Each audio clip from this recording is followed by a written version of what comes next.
Bonjour, c'est Alexandra, je suis ravie de vous retrouver pour le bulletin tarot énergétique du mois de mars 2025. J'espère que vous avez passé un bon mois de février et que cette entrée dans le mois du printemps et le mois du retour de la lumière se passe le mieux possible. C'est une guidance générale, donc prenez ce qui vous parle mettez de côté le reste. Merci de faire preuve de discernement. On entre dans ce mois de mars avec la carte du soleil qui vient nous indiquer que nous retrouvons de la clarté, que la lumière revient. D'ailleurs, c'est l'annonce du printemps, l'arrivée du printemps, donc les jours commencent à être plus longs, on commence aussi à le remarquer. Le soleil, ça représente aussi tout ce qui est de l'ordre de la joie revient, la lumière revient, le soleil brille, nos cœurs sont plus légers, on recommence à retrouver du plaisir, on commence à dépasser les obstacles. On voit qu'il y a quand même une sortie de zone d'ombre en général et on retrouve aussi de la clarté au niveau de ce que l'on souhaite. Pourquoi ? Parce qu'on a vu qu'en février et en janvier, il y avait quand même beaucoup de moments de stagnation, de remise en question, de sortie d'illusions, de voiles qui tombent, etc.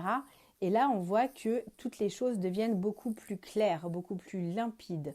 Donc ça vient nous dire aussi, même si aujourd'hui, le jour où j'enregistre cette guidance, on est le 25 février, on voit que quoi qu'il arrive, un nouveau jour est là, le soleil brille, tout va entre guillemets pour le mieux, ou en tout cas on décide de voir les choses, soit le verre à moitié plein et non plus à moitié vide, ou on décide en tout cas de voir le positif dans chacune des situations et en quoi cela peut nous aider.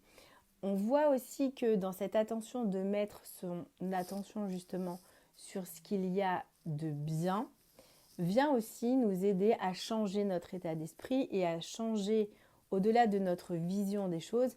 Ça vient vraiment changer quelque chose et mettre vraiment quelque chose de beaucoup plus clair. En tout cas, dans nos esprits, les choses deviennent beaucoup plus claires et peut-être que dans nos cœurs, cela devient aussi beaucoup plus joyeux et beaucoup plus léger. Ce qui va nous aider, c'est le roi de Pentacles. Donc on voit avec les Pentacles qu'on est dans la matière, on est dans les choses qui ont de la valeur, qui sont importantes, on est dans des projets, on est dans du matériel, on est dans du concret.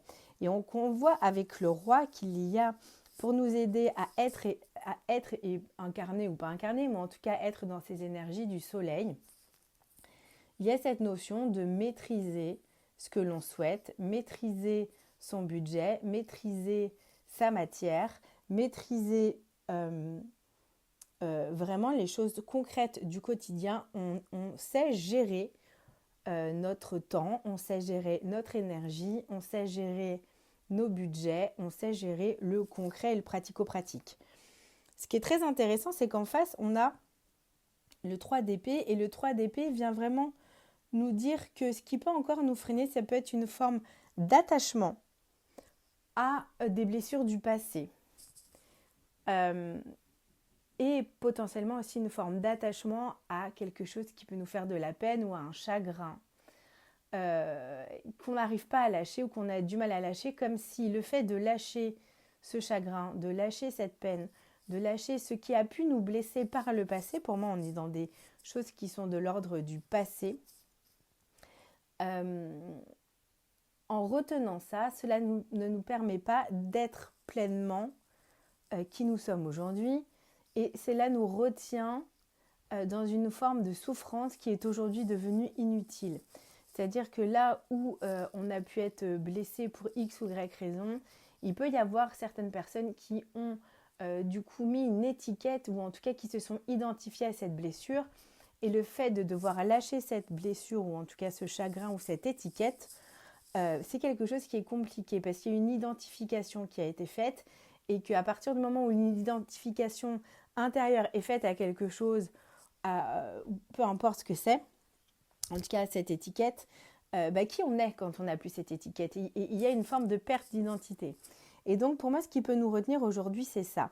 Parce qu'on maîtrise son budget, on voit qu'au centre, en aide, en synthèse, on a quand même le 2 de coupe qui vient nous parler de réunification.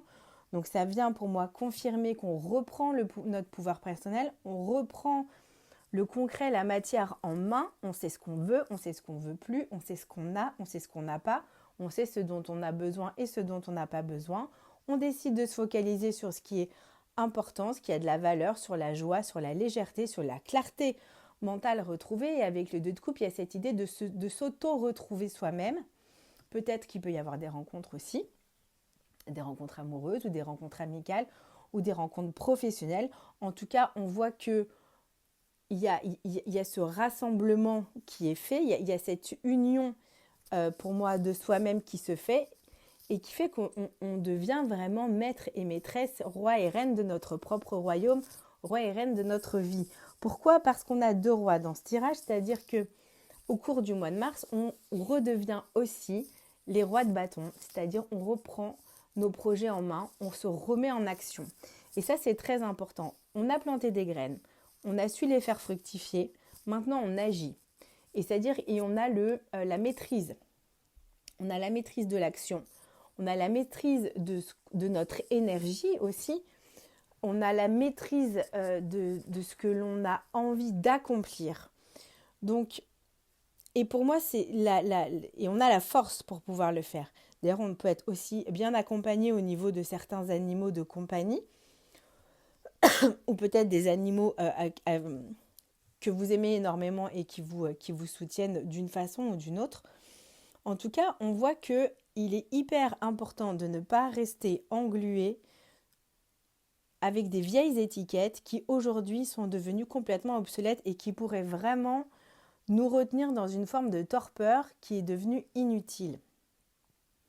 Le début d'année a été relativement dense et complexe pour énormément de personnes. Il est temps de laisser ces 2 premiers mois de côté, de mettre l'hiver à la saison de l'hiver, de laisser tomber les dernières feuilles, de planter les graines du printemps et de les nourrir et de nourrir ce qui est important et de nourrir ce qui va donner quelque chose plus tard, ce qui va pouvoir fructifier plus tard. Le passé, c'est le passé, vous n'y reviendrez pas, personne ne peut y revenir. Les étiquettes du passé, elles sont plus bonnes à rien, à part vous identifier à quelque chose qui vous maintient en arrière. Et avec le 3 ici positionné en obstacle, il y a aussi une forme de refus de guérir.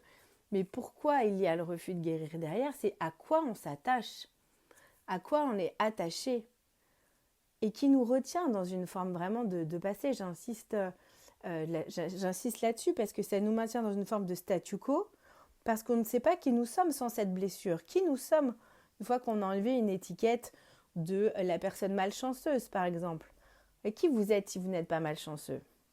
Vous voyez, c'est un exemple, mais pour moi, c'est un exemple mais qui illustre un petit peu ce qui pourrait nous retenir. En tout cas, on voit que les cœurs se retrouvent, les projets de cœur aussi. Et ça, c'est magnifique puisque dans le printemps qui arrive, on voit qu'il y a vraiment cette renaissance, ce retour à la légèreté, ce retour à la joie, ce retour à l'enthousiasme et à la mise en route concrètement et à la matérialisation de projets, d'envies, voilà, de choses de ce type. Sur ce, n'hésitez pas si vous avez besoin d'une guidance, si vous avez besoin d'un accompagnement en coaching ou d'harmonisation de lieux ou de soins, vous savez où me contacter. Je vous souhaite un très beau mois de mars et une magnifique entrée dans le printemps. Au revoir.